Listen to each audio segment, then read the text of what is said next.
Saudara-saudari, malam ini kita akan mengulas mengenai Maga Puja.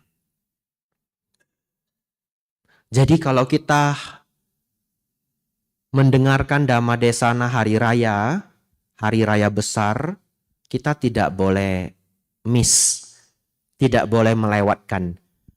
Hari raya besarnya harus dibahas dulu. Setiap tahun sama, ya, sebagai pengingat. Jadi saya juga tidak boleh miss. Kita harus bahas dulu Maga Puja.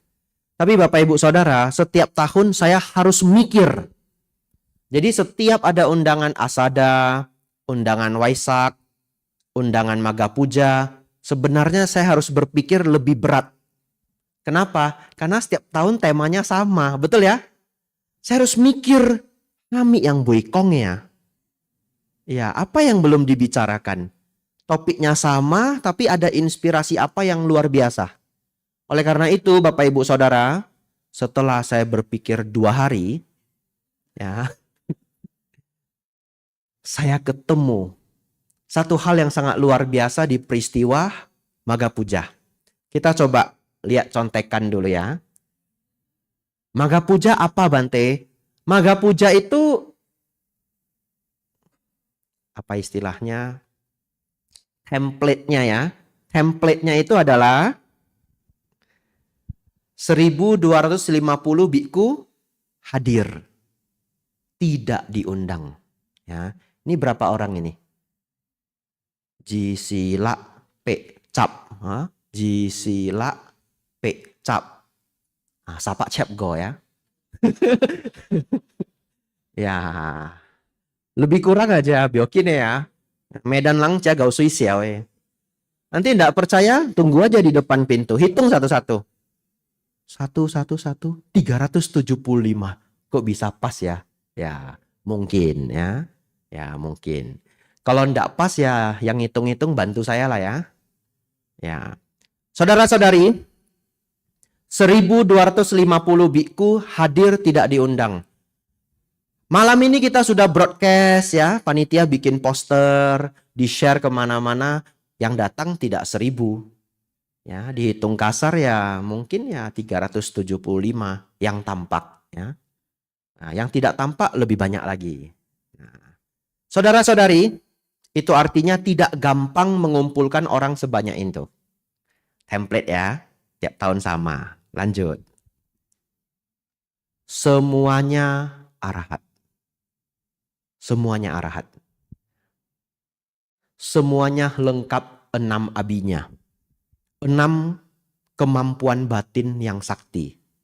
Ini penting ya. 6 abinya ini penting untuk inspirasi kita malam ini. Lalu ditambah lagi, semuanya ditabis langsung oleh Sang Buddha. Lalu saya berpikir, kenapa ini harus dirayakan? Kenapa ini harus dirayakan? Saya mikirnya 2 hari Bapak Ibu. Jadi kita jumpa lagi hari Selasa. Ya. Kenapa ini harus dirayakan? Saya baca di website Samagipala, websitenya Bante Utamo. Kejadian ini terjadi 9 bulan setelah Sang Buddha mencapai pencerahan. Berarti ini terjadi ketika beliau berumur 35 tahun.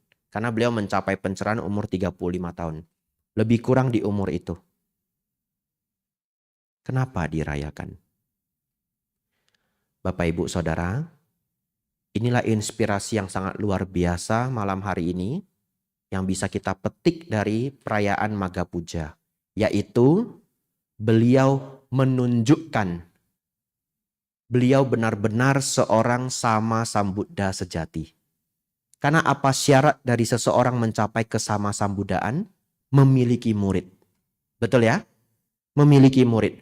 Dan kalau kita renungkan betapa luar biasanya, dalam jarak 9 bulan, beliau berhasil mengajarkan 1250 murid-muridnya mencapai tingkat kearahataan yang sempurna. Kenapa sempurna? Karena lengkap dengan 6 abinya. Oleh karena itu inspirasi yang pertama yang kita dapatkan adalah beliau adalah guru yang maha luar biasa. Dan inspirasi selanjutnya adalah, apalagi yang luar biasa Bapak Ibu Saudara? Selain gurunya, muridnya. Betul? Sehebat apapun seorang guru, kalau muridnya tidak mau belajar, bisa enggak sukses? Tidak bisa. Dan beliau cari sendiri murid ini. 1250 orang beliau cari sendiri. Karena setelah sangga menjadi sangat besar, beliau mengizinkan para biku menerima murid. Muncullah murid-murid yang tidak lagi dari beliau cari sendiri. Ya. Jadi Bapak Ibu Saudara, umumnya Sang Buddha kalau mencari murid itu 2 kriteria umumnya. Kriteria yang pertama adalah orang ini matang mampu menjadi arahat. Itu. Ya, potensinya adalah dia matang mampu menjadi arahat. Kemungkinan yang kedua adalah ada jalinan karma dengan beliau. Ya, orang tua, ya, kemudian sepupu. Banyak sepupu-sepupu beliau ajarkan dharma. Anak sendiri, betul ya? Sebelum mencapai kebudaan. Beliau juga sambut, beliau cari, beliau datangi untuk dijadikan murid. Saudara-saudari, oleh karena itu, biasanya ceramah hari raya itu 45 menit. Biasanya sudah berjalan 7 menit, sisa 38 menit. Ya. Jadi, saya punya tugas Bapak Ibu Saudara. Tugas saya apa?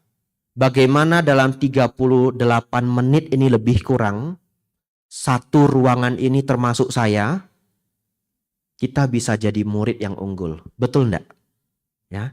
Karena kita sudah punya guru yang unggul. Setuju? Ya, gurunya sudah ada.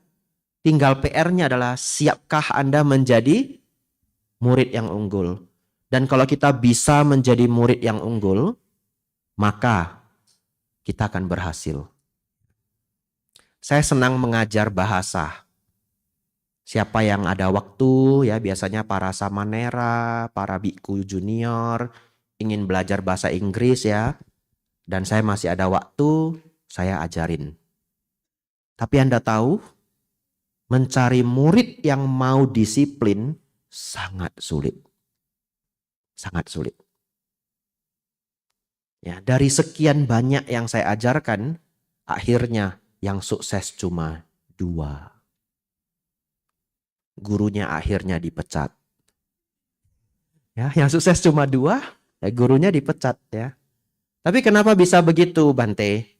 Karena kalau saya sudah mengajar, saya enggak mau kalau muridnya cuma bisa how are you. Enggak mau, target saya enggak mau. Ya, cuma bisa how are you. Lei hiao imbuno, hiao. Cina, cin. Ancokong, yes no, yes no. How are you? I'm fine, thank you. Nah, kan gitu ya. Tapi dia mengatakan bisa berbahasa Inggris. Lebih parahnya lagi beberapa orang merasa, ini agak-agak bercanda ya, jangan diseriusin ya. Ya, beberapa orang menganggap dia bisa bahasa Inggris, tapi sebenarnya enggak bisa. Ini menarik loh ini. Ya, ini satu fenomena. Siapa yang kuliah psikologi nanti boleh riset ini. Satu fenomena menarik ini. Dan mungkin di antara saudara-saudari di ruangan ini ada yang merasa seperti itu. Dia mengakunya seperti ini. Harus pakai Hokkien baru lucu ya. Liao imbuno. Ai kong be hiawa pun hiawa. Kalau kong kan buane eng lah. Tapi kalau watha itu cek satu paragraf wah bimpe loh. Gitu ya. Saya terjemahin ya. Ya. Kalau disuruh bicara dalam bahasa Inggris ya, ketemu native ya, orang Amerika, orang Kanada gitu ya. Saya kalau disuruh bicara sulit. Tapi kalau saya diberikan paragraf bahasa Inggris, saya baca satu paragraf, saya bisa paham. Oh liawa. Nah, ini fenomena ini. Anda tahu itu apa yang terjadi? Itu namanya tebak-tebak berhadiah. Ya. Dan saya beritahu Anda, membaca buku-buku dalam bahasa lain itu lebih sulit daripada ngomong. Betul ya? Kosakata di dalam buku itu lebih sulit. Kita harus skip ini. Saya lupa ini, topik saya Maga Puja ya. Ya.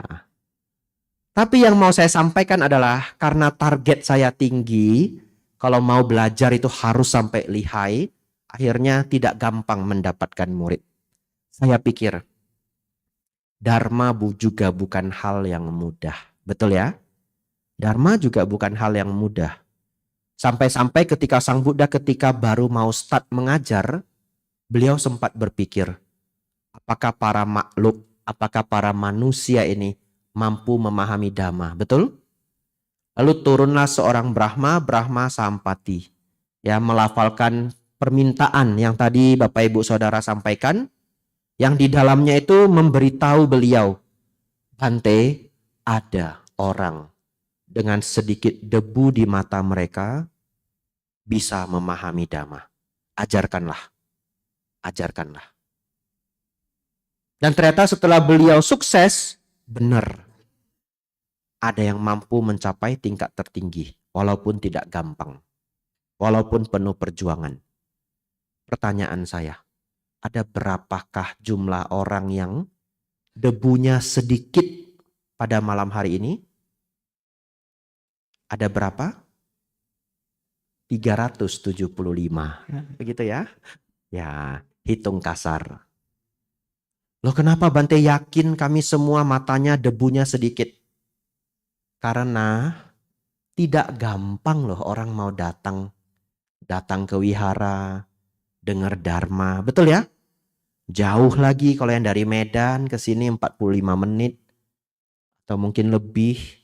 Ada yang dari luar kota. Mau duduk di sini, saya punya keyakinan ya. Anda adalah orang-orang yang sedikit debu di mata Anda. Oleh karena itu Bapak Ibu Saudara, kita langsung masuk ke pelajaran-pelajaran malam hari ini. Agar Anda bisa menjadi murid yang unggul. Pertama, sangat sederhana. Banyak pelajaran saya. Ya, ini 2 halaman Bapak Ibu. Ya, siap-siap ya. Ya. Yang pertama, sungguh sangat simpel. Jangan berbuat jahat. Itu dulu. Jangan berbuat jahat. Dan sebelum saya merangkai ini, saya berpikir, bagaimana pada malam hari ini saya bisa memberikan pelajaran yang anak muda yang hadir dapat manfaat. Yang umurnya menengah dapat manfaat. Yang sudah senior dapat manfaat juga. Nah, oleh karena itu pesan yang nomor 1 ini sangat penting untuk adik-adik yang masih bergabung di SMB. Sangat penting. Apa yang nomor 1 tadi? Jangan berbuat jahat. Sederhana. Barangkali ada yang pernah mendengar kalimat ini dan saya sangat setuju ya. Kalimat itu adalah, mereka yang berbuat jahat, bencana belum datang pun berkah sudah pergi. Pernah baca ini? Ya. Mungkin di rumah makan vegetarian kadang ya. Pakai bahasa Mandarin ya. Saya tidak tahu kalimat ini dari kitab apa atau siapa yang mengucapkan, saya tidak tahu. Tapi kalimat ini sangat bagus. Saya baca sekali lagi, adik-adik fokus ya. Karena yang bulir pertama ini terkhusus untuk para adik-adik. Ya. Apa itu? Mereka yang berbuat jahat, bencana belum datang pun berkah sudah pergi. Ini kisah nyata Bomea Bose. Ya. Ini kisah nyata Bomea Bose. Tidak ada nama, tidak ada marga. Kisah nyata. Satu ketika ada seorang anak kecil yang tinggal di panti asuhan. Saya tidak tahu. Dia yatim piatu apa enggak, saya enggak tahu. Tapi dia tinggal di panti asuhan. Karena kadangkala orang bisa tinggal di panti asuhan, mungkin dia yatim, mungkin dia piatu, betul ya? Ya, atau mungkin orang tuanya sakit dan sebagainya. Pada saat itu, ini sudah lama. Pada saat itu, adik itu kelas 5 SD. Jadi kalau dia muncul sekarang pun mungkin saya udah enggak bisa ingat. Ya, sudah bertahun-tahun yang lalu. Dan Anda tahu, dia tinggal di panti asuhan yang anak-anaknya sedikit. Bokoi jicak. Ya, enggak sampai 20 anak. Mungkin cuma 15. Dan yang menjaga panti asuhan itu saya tahu. Banyak bos. Banyak bos. Tapi anak ini bandelnya bukan kepalang. Bandel sekali. Dan dia bandel yang pinter. Bandel yang pinter. Loh kenapa Banti kalau bandel yang pinter?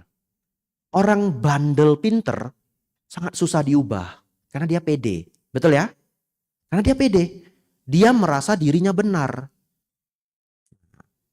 Akhirnya didatangkanlah anak ini ke saya. Semua orang sudah nasihatin gak berhasil. Saya tanya ini bandelnya apa? Oh bandel sekali Bante gao pian. Wah. Tau jamiknya. Kalau lang hoi pian. Kak se hane gina pun hoi pian. Perlu subtitle enggak? Ya, saya diprotes nanti kalau masuk YouTube. Bante banyak pakai Hokkien. Ya. Karena yang nonton YouTube kan dia enggak kesampaian ya. Ya, saya pernah ceramah di luar negeri banyak pakai bahasa Inggris. Ya memang negara itu pakai bahasa Inggris. Saya diprotes juga. Ya, Bikku Abijato sekarang sombong. Banyak pakai bahasa Inggris. Ya. Sejak itu bopien ya. Biarpun saya ke negara pakai bahasa Inggris, Singapura, Australia, saya kurang-kurangi lah bahasa Inggrisnya ya. Ya. Tapi kalau ke Medan nggak bisa, Hokkiennya nggak boleh dikurangin ya.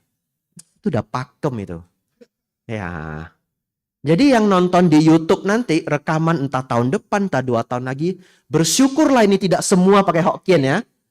Ya, kalau nggak nanti tahun depan kita ganti. Hokkien Maga Puja Damatok gitu ya. Nah, nggak bisa disalahin lagi. Ya, pakai Hokkien. Tapi karena nggak pakai Hokkien judulnya campur-campur ya. Kalau saya rajin saya terjemahin. Nah, adik ini nyuri, pinter bohong dan sebagainya. Dan saya yakin dia udah dinasehati sangat banyak orang. Saya yakin seperti itu. Jadi pas dia datang ke saya, nasihat saya berbeda. Nasihat saya berbeda. Saya tahu ini nasihat biasa udah nggak akan masuk lagi. Anda tahu apa yang saya nasihatkan ke dia? Saya bilang begini. Dea, what saya lu gao. What saya lu gao. Karena walang kongko, walang kualang, lang cai ma ikui gao. Tio? Ya, dari cara jawab, cara kuamiknya. Gawe lang kuamiknya aja tajam ya. Terutama gina sesehan. Ya, kok jadi Hokkien damatok ya? Waduh. Anak kecil, anak bayi, balita ya, umur 1. Kalau Anda lihat dia lihat sesuatu itu tajam, berarti dia punya daya konsentrasi yang tinggi. Bayi lain mungkin hanya melihat 4 detik, 5 detik, dia bisa liatin 15 detik ya. Dan memang dia punya peringai pinter gitu, itu ciri-ciri dia pinter banget. Ya, dia punya melihat sesuatu lebih detail. Jadi saya langsung ngomong begini ke anak ini. Saya tahu kamu pinter. Wah, saya lu gao. Lihai. Bukan hanya gao lagi. Lihai. Tapi saya langsung to the point. Tapi lupa saya lah. Saya kayak gawe kan mesti lu aja. Ya. Nah, saya kayak gawe mesti lu aja loh. Nah, si lu tuh tiuk kak gawe lang. Lalu tuh amsiong loh. Nah, karena dia hanya bermain di lingkungannya 15 anak, dia pikir dia sudah pintar sekali. Karena dia tinggal, orang kasihan ya dengan keadaannya, semua orang mengalah. Tapi, saya percepat ini. Saya berpikir Bapak Ibu Saudara ya, dan saya langsung nasihatin dia terus terang ya, dengan cara yang lebih dewasa. Karena dengan kepintaran dia, saya nggak lihat dia seperti anak kelas 5 SD lagi. Saya lihat dia seperti seorang yang 2 SMP, 3 SMP. Saya langsung to the point. Tapi saya lembutkan untuk ceramah malam hari ini. Bapak, Ibu, Saudara-saudari, sebenarnya anak ini baik aja jadi orang. Setuju enggak? Baik aja jadi orang. Kok bisa? Karena panti asuhan tempat dia tinggal, anak-anaknya cuma 15. Tauke yang menjaga mungkin 20, mungkin 30. Betul ya? Dan kalau dia datang ke wihara, taukenya banyak. Nggak usah 30. Satu aja tauke yang senang sama dia. Berhasil enggak hidupnya? Berhasil. Simple ya? Dia enggak tahu loh hidupnya sesimpel itu. Baik aja, kamu itu berhasil. Baik aja. Tapi kalau tahu jamiknya gaupien, wah Bapak Ibu berani? Berani dukung? Nggak berani ya? Itulah pelajaran kita yang pertama. Kalau orang hatinya jahat, bencana belum datang, apa yang sudah kabur? Berkah pun sudah kabur. Ini saya lihat di mata saya sendiri dan saya itu sedih. Ya, sedihnya bukan sedih menangis ya. Ini berbahasa gitu, kayak aduh sayang gitu. Ini anak pinter, coba kalau baik. Ya, pinter, baik. Saya lihat dia penuh semangat, anaknya energi ya, jadi kemungkinan besar dia rajin. Siapa aja dah yang ada di wihara, siapa aja dah. Salah satu, seneng sama anak ini. Hidupnya selesai. Betul ya? Nanti dia besar. Dek lu tak mana? Keng lah, susu halu tak. Singapura pun halu tak. Auciu pun halu tak. Tio? Ya, kong lah lagi mana tak. Senglang bo. Senglang.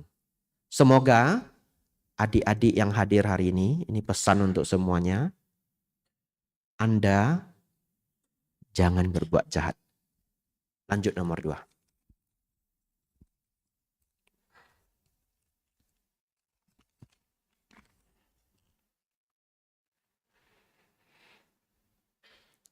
Yang kedua Bapak Ibu Saudara, ini pakem.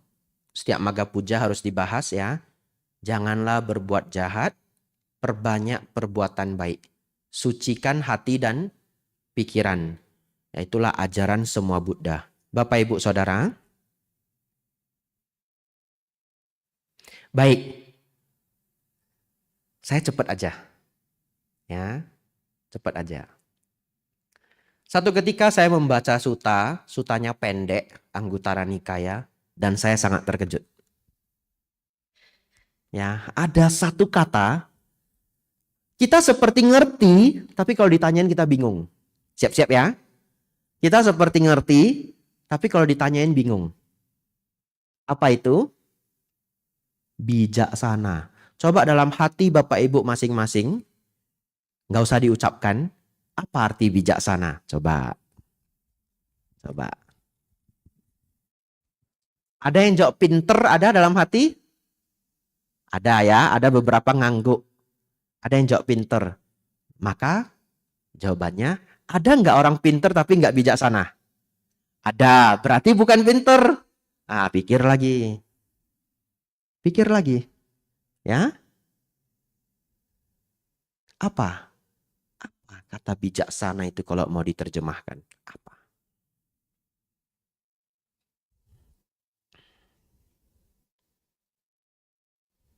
Ada yang menerjemahkan seperti ini. Cukup bagus penerjemahannya. Sioteng, berpikir panjang. Ya, ini manfaatnya apa, kerugiannya apa. Orang yang berpikir manfaat dan kerugian yang panjang itu bijaksana. Betul. Tapi di suta itu beliau tidak nulis itu. Mungkin di suta yang lain ada. Apa bijaksana? Bapak Ibu Saudara, hafal ini, Bapak Ibu bawa pulang. Di dalam suta tersebut, Sang Buddha menjawab, ternyata bijaksana adalah berpikir baik, berucap baik, berbuat baik. Saya sampai berhenti sebentar, ya. Saya membaca suta itu saya sampai berhenti sebentar. kok bijaksana baik? Kan itu seperti dua topik yang berbeda, betul ya? Kita kan selama ini berpikir baik itu ya meta, bijaksana ya apanya. Kenapa jawaban beliau adalah pikiran baik, ucapan baik, perbuatan baik? Tapi Sang Buddha tidak mungkin keliru. Maka kita harus berpikir lebih jauh. Ternyata Bapak Ibu, setelah saya pikir,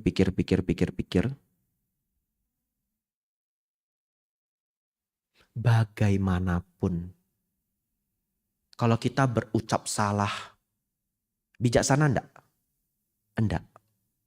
Karena membawa potensi problem. Setuju ya? Kalau kita berbuat buruk, bijaksana enggak? Enggak bijak. Kenapa? Anda bermasalah di jalannya, bahasa Inggris sebutnya road rage ya. Bermasalah dengan orang di jalan. Mungkin Anda cuma membentak aja ya, atau Anda pukul mobilnya pak gitu. Dengan gaya medan Anda yang sangar ya. Ya, Anda pukul mobilnya pak karena Anda merasa Anda yang benar. Itu perbuatan baik atau tidak baik? Tidak baik. Ternyata dia orang yang sangat kuat. Sial enggak kita? Sial. Ya, sudah sangat kuat, pendendam lagi. Jahat lagi dia. Aduh, mampuslah kita. Ya. Dari situ kita sadar kita tidak bijaksana. Satu lagi halus, berpikir buruk. Sama, kalau Anda pikirannya buruk, tanpa Anda sadari, ucapan jadi buruk, perbuatan jadi buruk. Setuju ya? Setelah dipikir-pikir, benar ini benar. Mikir buruk, ngucap buruk, berbuat buruk, pasti tidak bijaksana. Ternyata benar. Anda mau pakai rumusan bijaksana yang seperti apapun, berpikir panjang, berpikir manfaat, jauh dari kerugian, menuju keluhuran, adosa aloba amoha, apapun rumus yang Anda gunakan untuk bijaksana, hasilnya apa? Berpikir baik, berucap baik, berbuat baik. Sangat sederhana, tapi sangat luar biasa. Anda gak bisa nemukan rumusan yang lain. Anda letakkan semua rumusan yang bisa Anda pikirkan. Hasilnya pasti 3 ini. Oleh karena itu Bapak Ibu Saudara, inilah inspirasi sangat besar untuk kita malam hari ini. Sucikan hati dan pikiran, banyak berbuat baik. Ternyata itu adalah praktik kebijaksanaan. Ya, jadi mulai malam hari ini Bapak Ibu Saudara, ingatlah jadi orang bijaksana. Jadi orang bijaksana. Kalau bicara yang bagus. Kalau berbuat yang baik. Dan yang paling sulit adalah berpikir yang baik. Saya tambah sedikit. Si Cetiam sih hampir bukau leo ya. Tapi saya tambahin. Ya, saya tambahin karena penting. Mungkin ada yang berbisik di hati. Mungkin ya. Ada yang berbisik di hati. Nanti pikiran saya buruk. Mana ada yang tahu. Nah, kan itu yang ketawa juga mungkin. Tetangganya berpikir begini ya. Bukan orangnya ya. Tetangganya ya. Bercanda Bu ya. Ya. Yang tertawa artinya mendengarkan saya dengan baik. Nah itu. Betul ya? Ini positive thinking. Berpikir baik ya. Kaki kong kaki coba kau tuh. Nanti kong berpikir baik ya. Nah ini saya langsung praktein. Nah cuma orang Medan sering berpikir negatif. Kenapa? Karena kriminal di tempat kita tinggi. Jadi kita sudah terlatih ya. Hamang itu cutau ceng hamang lai. Ya, Tio. Ah. Jadi saya kasih Anda rahasia ya. Saya nggak bawa tas ya. Biasanya saya bawa tas, bawa yam. Ketika saya baru jadi samanera di Wihara Mendut, saya baru sadar kita beneran orang Medan. Anda tahu apa yang terjadi? Itu tas itu, saya sudah jadi samanera, sudah pakai jubah. Selalu saya pegang. Ya. Ya. Kalau tidak saya pegang, letakin di kursi, ini refleks Anda nggak sadar. Nanti Anda kalau ke Jawa Tengah Anda liatin. Kalau kita orang Medan begini, kong wah, sambil ngobrol-ngobrol lihat tas. Ya. Nah, ya. Ngobrol. Lihat tas. Nah, takut apa? Hilang. Karena kalau di Medan hebat. Ya, 1 menit aja nggak lihat leong ya. Ya. Jadi kalau orang Medan begitu. Jadi saya sudah jadi sama Nera. Siapa lah yang mau nyuri yam? Pasnya biku namanya yam itu. Betul ya? Siapa yang mau nyuri? Tapi nggak bisa. Medan nih, ya wah. Jeep kokut ya wah. Ya? Sudah jadi sama Nera ini. Ada para bante apa? Ini lihat tas. Lihat tas gitu. Sepertinya 8 bulan loh baru sembuh itu. Nah, 8 bulan baru sembuh. Nah, lalu saya berangkat ke Thailand. Ke Thailand enggak ada yang ganggu biku, betul ya? Ah, sembuhlah penyakit itu. Ah, setelah sembuh saya datang ke Medan, hilanglah tas saya. Ya? Nah,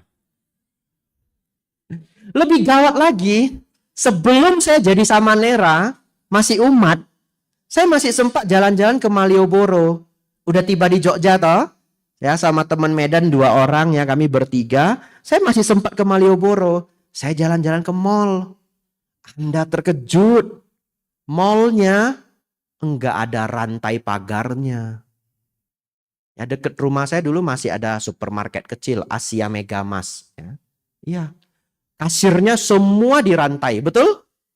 Kalau mau exit harus lewat kasir. Tujuannya apa? Mencegah maling. Lalu saya ke Jogja. Borante ya.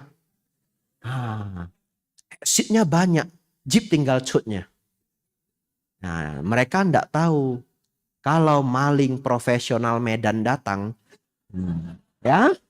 Mereka enggak tahu. Susunya habis semua ya. Nah, susunya aja enggak dipagar. Jadi saya pertama kali ke Jogja ini sudah lama sekali. Ceknya wah. Holy Allah. Ternyata bener ini Jogja ini aman nih, bener ini. Saya coba lagi, saya sudah masuk. Saya keluar dari kiri, enggak dicegat. Ibu Kiolue. Nah, coba kalau di Medan. Ya. Kita enggak salah, sudah parlente, ya, pakai baju kemeja bagus. Cobalah Anda jalan lewat jalan lain. Pasti dipanggil. Bang, bayar di sini bang, bayar di sini. Nah, gitu ya. Jadi Bapak Ibu Saudara, saya juga ketemu satu karakter kita karena tinggal di Medan. Ya enggak semua ya, enggak nuduh semua. Saya aja dah saya.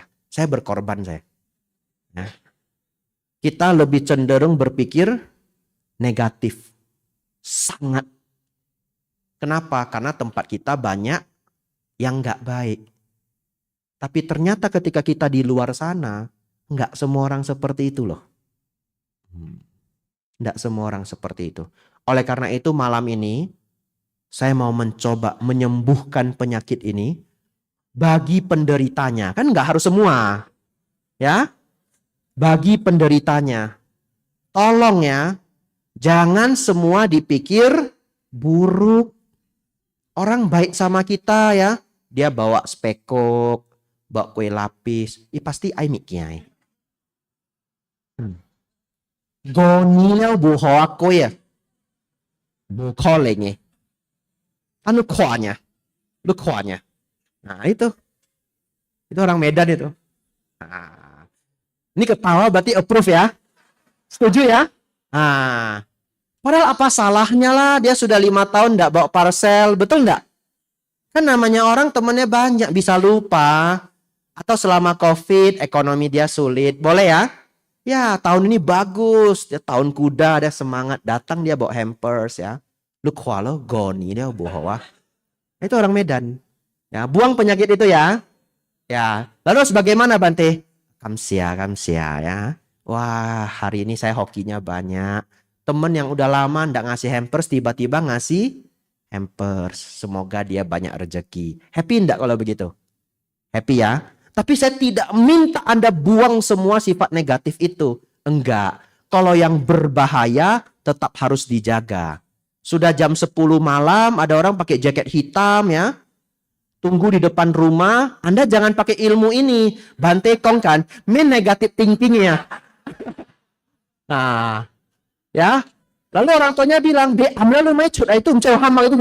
Biau kini mak lu mai tiam sione kan. Bante kong lu negatif thinking. Nah, keluarlah ya. Keluarlah. Apa yang terjadi? HP-nya leong ya. Nah, itu.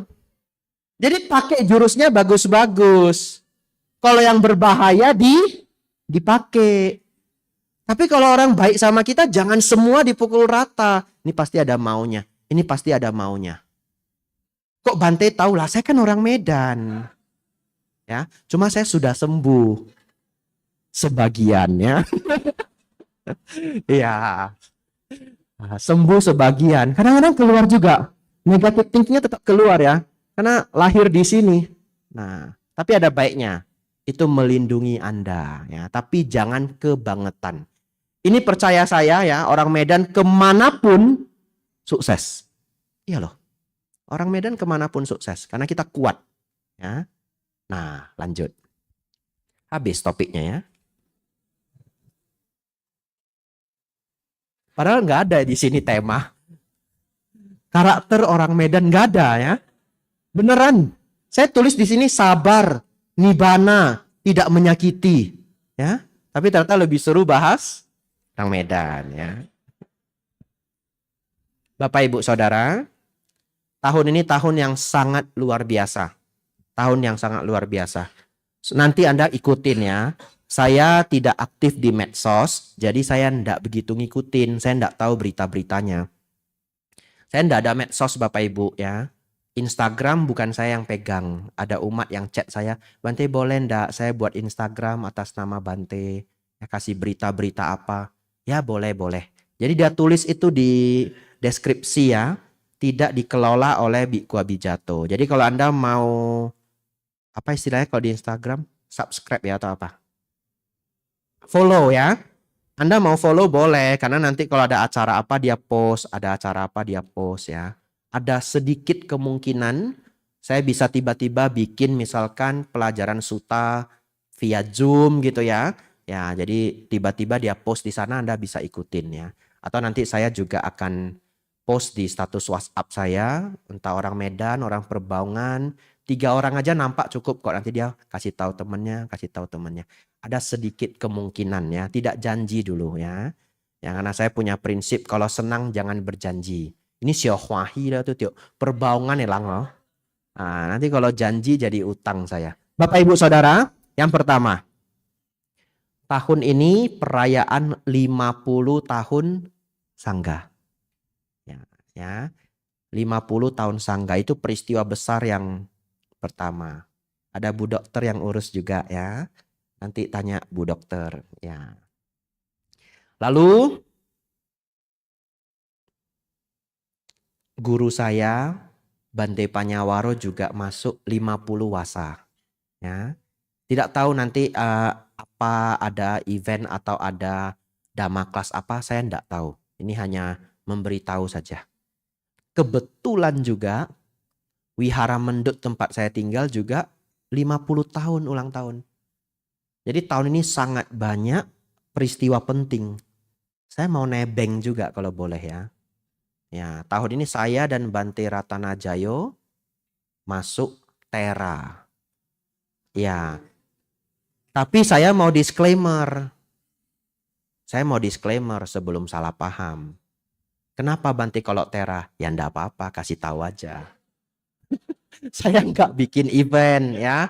Saya nggak bikin event apa-apa. Karena bagi saya ya Tera ya biasa aja. Karena Anda tahu nggak artinya Tera? Harus pakai Hokkien ini, nggak boleh diterjemahkan. Ya, Tera artinya lauleau. Ini betul. Ini betul. Jadi Tera itu bukan gelar yang keren sekali, enggak juga ya. Tera artinya lauleau. Nah, kalau sudah 20 tahun, Chin lauleau. Ya. Nggak berani saya sebut palinya ya. Ya, dan pakai Hokkien. Jadi kalau dipotong orang lain nggak ngerti. Ya, orang Medan aja ngerti ya. Dan di Anggutara Nikaya Sang Buddha mengatakan, salah satu ciri-ciri teman yang baik adalah menjaga rahasia temannya. Nah, itu. Jadi kalau Anda menganggap saya Kalyanamita, Anda harus jaga rahasia saya. Ada yang nanya, itu bahasa Hokkien Bante ngomong apa? Pokoknya bagus lah. Nah, gitu ya. Itu. Nah. Jadi saya mau memberitakan ke Anda, tahun ini masuk Tera, sudah tua ya. Sudah tua. Sebenarnya tidak ada gelar Tera di dalam Sutta. Di dalam kitab Winaya tidak ada ya. Itu kebiasaan yang diambil dari Sri Lanka. Saya tidak persis tahu bagaimana sejarahnya beberapa sangga di Indonesia menerapkan itu, tapi kita ambil positive thinkingnya. Kan kita latihan ya, berpikir baik. Ya, barangkali kalau pemikiran baiknya adalah memberitahu umat, Bante ini sudah lama mengabdi untuk Buddha Dhamma. Ya, jadi kalau umat-umat ingin berguru, ingin mendengarkan nasihat, nah ada Bante ini yang sudah lama mengabdi untuk Buddha Dharma. Tetapi kriteria ya seorang murid mencari guru itu tidak hanya wasa ya, tapi harus dilihat juga pengajaran dharmanya benar atau tidak. Winaya dari beliaunya benar atau tidak. Dan kalau kriteria terbesar saya simple orangnya. Hatinya baik apa enggak. Begitu ya. Tidak ada kriteria yang lebih penting daripada hatinya baik. Ya. Tapi saya percaya kalau seseorang sudah berjuang ingin menjadi biku dengan baik, Anda akan bertemu para Bante yang hatinya baik ya. Bapak Ibu Saudara,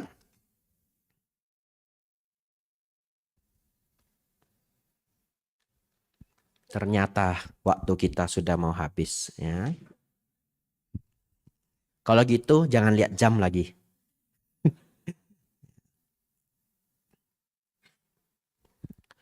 Baik, saya akan berusaha memberikan pesan-pesan yang terbaik dalam waktu yang tersisa ini.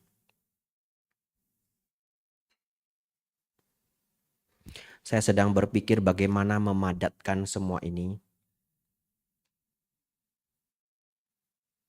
Baik, Bapak Ibu Saudara, saya akan tutup dengan 2 topik. Ya, saya akan tutup dengan 2 topik. Jadinya lebih dari 45 menit ya. Masih cukup waktunya, panitia? Cukup ya? Baik, masih cukup waktunya. 2 topik. Yang pertama dulu. Kembali ini sangat penting untuk anak-anak, adik-adik ya, yang masih SD, SMP, SMA, bahkan juga yang masih kuliah, ini sangat penting. Jadi dengarkan baik-baik. Ada satu hal yang sangat saya khawatirkan. Dan banyak dokter dan psikiater di negara barat sudah mengkhawatirkan hal ini. Ya, beberapa asosiasi para dokter anak dan psikiater di Amerika, mereka sudah mulai berkumpul mau menuntut perusahaan mengenai hal ini. Apa itu? Video singkat. Ya, video singkat. Video 30 detik, video 1 menit ya. Scroll. Saya nggak boleh ngomong merek ya. Ya, saya nggak boleh ngomong merek. Saudara-saudari, kenapa? Ternyata itu sangat buruk untuk otak. Bahkan ada istilahnya zaman sekarang namanya brain rot. Ada yang pernah dengar? Ya, brain rot. Apa artinya brain rot? Otak menjadi busuk. Nah, itu brain rot. Saudara-saudari, begini. Ini terutama untuk adik-adik, fokus dengerin saya. Ya. Saya berusaha menyampaikan sesingkat mungkin tapi dapat semuanya. Otak kita itu, kalau dia kena sesuatu yang bagi dia menyenangkan, yang nggak menyenangkan dia nggak mau. Itu masalahnya. Lebih gampang, lebih seneng nonton TV atau membaca buku? Nonton TV. Ya, yang menjawab membaca buku ada 1-2 orang tok. Ya, kebanyakan menjawab nonton TV. Dan kalau otak kita sudah nonton TV, disuruh untuk baca buku, mau enggak dia? Enggak mau. Tapi dulu sebelum TV itu dimiliki banyak orang, baca buku enggak kita? Baca buku. Betul ya? Waktu saya kecil TV sudah ada. Tapi smartphone belum ada. Saya masih anak yang besar dengan membaca buku. Masih. Ya. Tetapi saya lihat sendiri perkembangan diri saya. Ketika smartphone sudah masuk, saya mulai kuliah itu smartphone mulai murah ya. Kita semua udah pindah ke smartphone. Saya juga merasa tingkat minat baca saya turun. Padahal zaman itu, video yang saya tonton itu hampir setiap kali saya tonton adalah dokumenter, National Geographic, Discovery Channel, dan lain-lain. Itu masih bikin pinter, setuju ya? Masih bikin pinter. Itu pun minat baca kita turun. Gawatnya zaman sekarang bukan hanya berpindah ke video. Kalau videonya edukatif, videonya itu dokumenter dan sebagainya, podcast-podcast berkualitas, Anda masih jadi lebih pinter.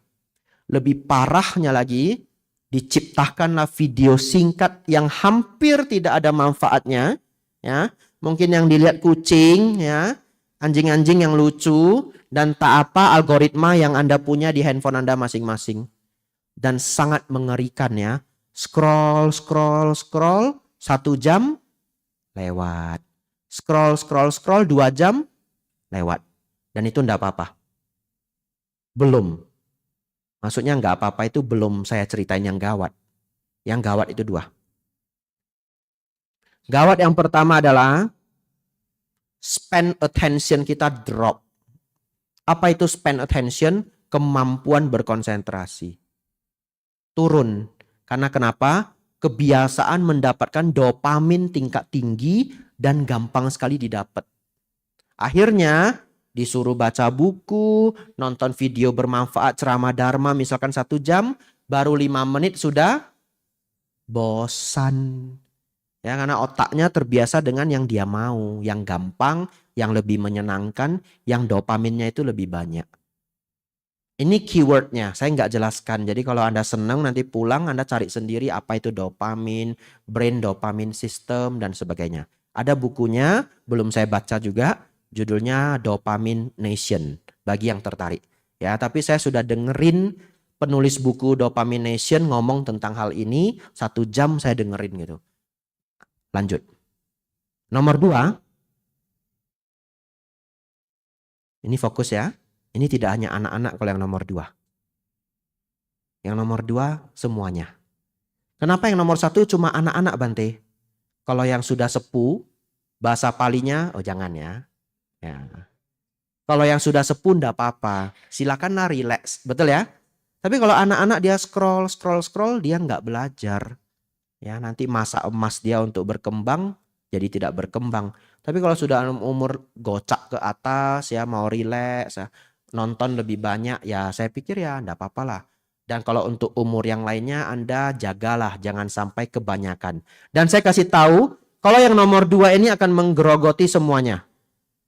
Nama penyakitnya adalah ahedonia. Ahedonia, nanti Anda cek di Google. Yaitu apa? Tiba-tiba semuanya jadi tidak menyenangkan. Ya. Dan itu ditandai dengan apa? Itu ditandai dengan tiba-tiba Anda malas berinteraksi sosial. Ya, itu udah ciri-ciri. Padahal dulu kalau Anda ngobrol dengan teman nyaman, seneng, setuju? Ya, ini bagi yang merasa pernah ya. Tiba-tiba kok saya malas ngobrol ya? Mau ketemu orang kok malas ya? Lebih senangnya adalah scrolling video singkat. Lama-lama, ini lebih parah lagi. Dia akan merasa tidak ada yang menyenangkan di dunia ini. Bahkan scrolling video singkat pun tidak menyenangkan. Kenapa? Karena ibarat kata otaknya terbakar selama ini. Overclock kalau komputer. Ya, dan akhirnya jadi error dia. Nama penyakit ini adalah ahedonia. Entah siapa, karena ini direkam juga ya. Nanti akan menyebar ke seluruh Indonesia. Entah siapa yang merasa punya ciri-ciri itu, dia harus segera stop konsumsi media yang dopamin rushnya terlalu tinggi. Dia harus kurangi. Dia harus cek screen time dia. Ya, 1 hari dia lihat handphone itu berapa jam. Harus segera di stop. Ganti dengan sesuatu yang berguna. Kalau di dalam Dharma yang berguna apa Bante? Meditasi, dengar ceramah ya. Nah, biasanya scrolling, stop. Dengerin ceramah Bante Panyawaro. Dengerin ceramah Bante Utamo. Gunakan waktu dengan baik. Anda hitung sendiri, ini bagi siapapun karena ini ada rekaman yang merasa mengalami itu. Atau boleh segera konsultasi ke para profesional ya. Saya hanya kasih clue-nya saja. Saudara-saudari, itu pesan terbaik saya untuk adik-adik ya yang masih tumbuh berkembang, karena kalau saya tidak keliru sekarang sudah tidak ada ujian nasional ya. Betul ya? Anda sudah tidak ada tekanan gitu. Ya, tidak ada tekanan, minat baca turun ya. Saya sangat mengkhawatirkan generasi di bawah saya itu akan sangat turun knowledge-nya, pengetahuannya. Tapi semoga banyak yang tersadarkan dari ceramah malam hari ini. Sepertinya habis waktu saya. Bapak Ibu Saudara ya.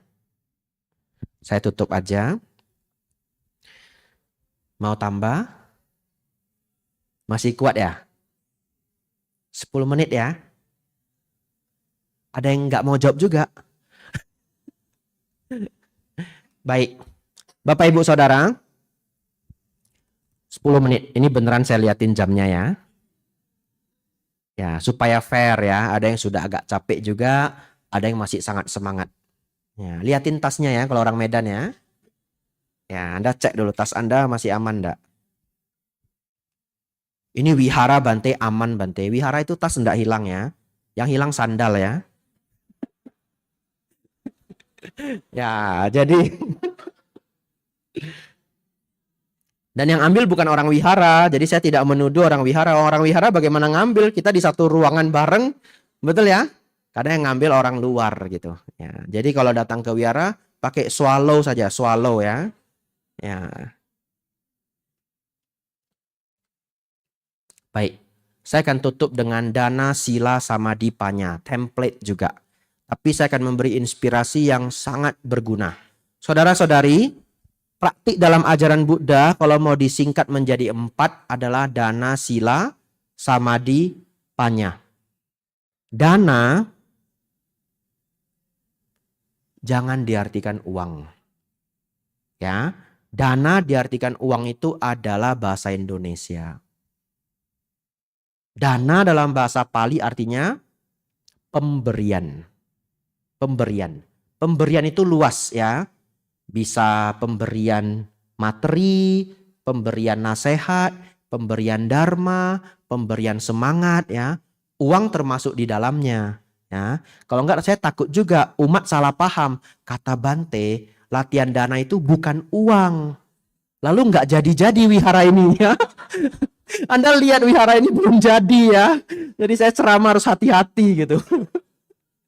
Wihara belum jadi ya, dan wihara itu dibangun oleh umat ya. Wihara itu tidak dibangun oleh orang lain. Wihara itu dibangun oleh Bapak Ibu sendiri ya. Dengan kemampuan, dengan kebahagiaan, dengan kerelaan, kita bangun pelan-pelan ya. Walaupun setahap demi setahap tidak apa-apa. Dari luar belum selesai karena targetnya besar ya. Ingin yang bagus, bisa bertahan lama, dibanggakan nanti oleh umat Buddha di perbaungan. Tapi yang penting dalamnya sudah sangat bagus. Dan itu wajar ya, selama masih berjalan sangat baik. Tapi saya kembali ke Dharma. Anda harus ingat dana artinya pemberian. Oleh karena itu saya mau naikkan level. Saya mau naikkan level yang disebut latihan berdana. Apa sebenarnya yang bisa Anda naikkan level yang disebut berdana? Bahagiakan orang lain. Titik. Bahagiakan orang lain. Mulai hari ini Bapak Ibu Saudara, berlatihlah untuk membahagiakan orang yang kita temui. Dari semua aspek. Dan saya nggak bisa bantu Anda. Kalau saya mau ceramah lengkap sampai 2 hari. Ya, yang disebut semua aspek itu bisa 2 hari. Tapi saya kasih petunjuk. Apa sih Bante mau orang lain bahagia itu? Apa sih? Contoh. Dari yang kecil dulu. Ya, kalau Anda sudah paham apa yang saya maksud, nanti Anda akan mampu melihat di semua aspek. Contoh, kita masuk ke kamar mandi. Kita pakai air di ember itu habis. Ya. Salah enggak kalau kita isi sebagian? Betul ya? Isilah setengah, tungguinlah 20 detik. Lalu kita lihat WC atau jambannya kotor, walaupun kita enggak pakai. Ya, misalnya Anda cuma cuci tangan di dalam, Anda enggak pakai. Salah enggak kalau kita siram? Enggak salah ya, supaya orang yang selanjutnya itu bahagia. Pernah kepikiran enggak kalau itu adalah berdana? Jarang loh orang berpikir sejauh itu. Kalau Anda sudah berpikir sejauh itu, hebat. Makan di rumah makan, dianterin makanan. Orang yang bekerja itu capek enggak? Capek ya? Mungkin Anda sudah bayar PPN, tax service, Anda sudah bayar semua. Tapi dia bekerja itu capek. Boleh enggak kita, makasih Kak ya, boleh enggak? Happy enggak dia? Happy ya? Itu adalah Anda memberi kebahagiaan. Lanjut. Anda tahu mertua Anda galak misalnya. Ini fiksi drama, mana ada mertua Medan galak, mana ya. Aduh, kok ini ketawa kencang sekali. Ya, saya kan enggak tahu mertua Medan galak atau baik, saya enggak tahu, saya enggak berpengalaman ya. Ya, orang Medan mah baik-baik ya. Enggak ada lah mertua Medan galak ya. Kalau ada mungkin itu fiksi ya. Nah, padahal on sim bantelum cai kok ah. Nah, apa mertua bahasa Hokkien? Nio ah. Si lo bu nio be biao kong Hokkien wah mah. Ya. Nio ni ku bu tia lo jin lo ya. On sim do bu tia tio nio ah. Si lo. Ya, chut Medan sio ku le chale ya. Ai to perbaungan kaku tanpa rasa. Nio tuh beki ya sio lo. Jadi dalam hati pasti ada yang bilang bante lu mencawai nio kui gitu ya. Bapak Ibu Saudara, Anda sudah tahu ini fiksi ya. Anda sudah tahu dia galak. Terus dia ngomel. Ada juga lo orang sengaja dilawan. Betul ya? Lawan terus. Lalu berantem lah berdua. Lalu kita tanyain, "Comi sulu tiam lawan nih, biokin haiki sengte." Ya, nah itu membahagiakan apa enggak? Enggak, tapi puas apa enggak ya? Waduh, gawat ya. Mulai hari ini jangan seperti itu ya. Kita sudah tahu dia galak ya, tensinya 170. Janganlah ditambah lagi ya. Ya, jangan ditambah lagi ya. Anda berjuanglah supaya dia tidak semarah itu. Itu juga memberi kebahagiaan. Makanya saya tidak bisa bantu Anda. Saya cuma bisa kasih judulnya. Kalau disebut dana, itu benar-benar baik dari dalam ya. Mikirin setiap orang. Terakhir. Ini bukan nyindir, orangnya nggak ada di sini ya. Saya cuma di sini 1-2 hari ya. Ada orang yang semua orang dia repotin. Saya juga bingung. Ya, semua orang mau dia repotin. Memang terkadang kita tinggal kita di kantor, di sekolah, atau di wihara. Ada yang namanya karyawan sudah digaji. Tapi kalau kita masih sanggup melakukannya, apa salahnya kita kerjakan. Bantu ya, abang atau mbak yang bekerja jadi lebih ringan. Kita bantu, itu namanya baik. Kalau saya punya prinsip, ciu beco lewah. Langi ciu beco lewah. Baru kiolang bantu coba. Itu kalau boleh begitu ya. Tangan sudah nggak sanggup melakukan, baru kita minta orang lain untuk membantu. Itu saja dia sudah bantu saya, otak saya sudah muter. Uhamimiknya ejaho iyo. Betul enggak? Ya, padahal memang dia kewajiban dia membantu. Tapi begitu dia membantu, otak saya sudah mikir, mau kasih apa ya? Nampak, ada permen, ada jamu, kasih sedikit. Membahagiakan orang enggak Bapak Ibu? Bahagiakan orang. Mulai hari ini Anda harus melihat dana itu tidak sesederhana itu. Anda kembangkan sifat dana, sifat meta ini, Anda akan menjadi murid unggul Sang Buddha. Sila tidak berbuat jahat. Samadhi punya ketenangan, punya kesabaran, dan latih meditasi sampai pikiran tidak menjadi liar. Dan yang terakhir adalah panya, ya. 2 menit terakhir. Bagaimana menyampaikan panya dalam 2 menit? Anda bawa pulang 2 ini. Ini salah satu panya yang luar biasa. Topik panya terlalu luas. Tapi malam hari ini saya titipkan 2. 1, ingat hukum karma. Itu ya. Yang kedua, belajar jangan melekat. Kalau ingat hukum karma, sebenarnya kita jadi orang bisa iri hatian enggak? Enggak bisa. Setiap orang kan mewarisi karmanya, betul? Ya. Kalau Anda paham hukum karma, Anda lihat orang lain bahagia, Anda ikut bahagia. Tidak muncul iri hati. Ya. Kalau Anda tahu karma, Anda tidak takut sial kecuali Anda berbuat jahat. Ya. Jadi Anda nggak usah takut. Ada lewat kuburan lah, ayo Bante mau kuncang loh. Anda lewat kuburan mau kuncang, itu putih saya sebelah kuburan. Gimana saya mau tidur mau kuncang? Ya, kuijit mau kuncang ancokun. Enggak. Saya malah liatin kuburannya kok damai. Ya benar. Ya, demikianlah hidup. Sampingnya sawah, di sini kuburan. Saya merenungkan demikianlah kehidupan manusia, bekerja sampai lelah, masuk kuburan gitu ya. Iya. Kita harus berjuang menjadi bijaksana. Jadi kalau Anda paham hukum karma, jimat-jimat nggak penting ya. Jangan gampang merasa sial. Semua sial, enggak. Sial itu kalau berbuat jahat. Kalau Anda punya kebaikan, Anda penuh berkah. Dan yang terakhir, kurangi kemelekatan.